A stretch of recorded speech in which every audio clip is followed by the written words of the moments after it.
God is not our highest conception of good. God is the definition of good that we must learn to align our highest conceptions of goodness with. I'm sure you've heard the phrase, God is good, right? We've all heard that phrase. But the truth is, most people, when they say it, what they mean is they've taken whatever their highest idea, their highest conception of good, the greatest version of goodness that they can imagine, right? That, and they hold that up and they say, this is what it means to say that God is good.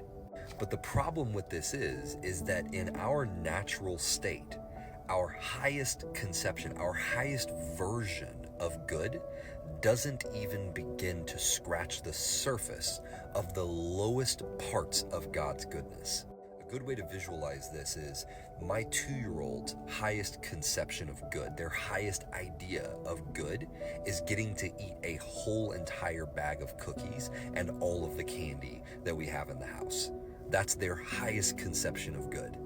And so when I tell them that they can't eat the whole bag of cookies, they can't eat all of the candy because it's going to make them sick, they think I'm not being good to them. They think I'm doing evil to them because their highest conception of good is actually incredibly destructive to their body. But they don't understand that because they're 2.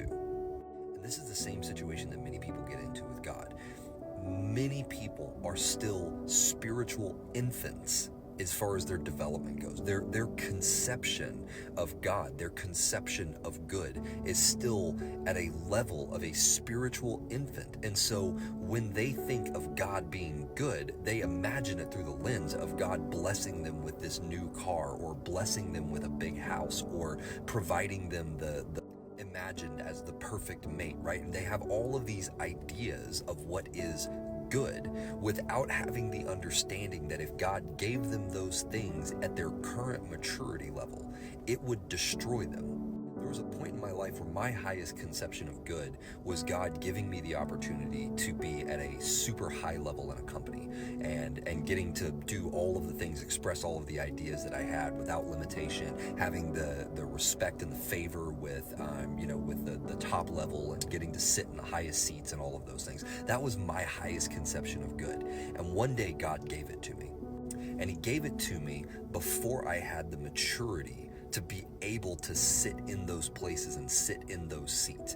What I didn't understand is that there's a difference between having the maturity to know what the right thing is and the discipline to be able to continue doing the right thing over and over and over and over again every single day when you are under extraordinary pressure, surrounded by temptation, and in a place where it is in vogue to not do the right things. And so my assessment of myself was that I can hold my own with any of these guys. I can go in this environment and I can absolutely do everything that they're able to do. I can go in and deliver at the highest possible levels. I belong at the table. But what I didn't account for was the pressure to retain my integrity in that environment while being able to deliver. I wasn't wrong on being able to deliver. I was able to deliver exactly at the level I thought I could. But I underestimated what it takes to retain your integrity when you're at those high levels. And thankfully, I didn't lose my integrity, but I came close enough that there was a point where I finally told the Lord that he has to deliver me from the place that I was in, because I was concerned that at some point I was going to lose my soul there, because I didn't have the ability to resist the draw of the many temptations in that place any longer. Sometimes getting what you want is actually not what you want.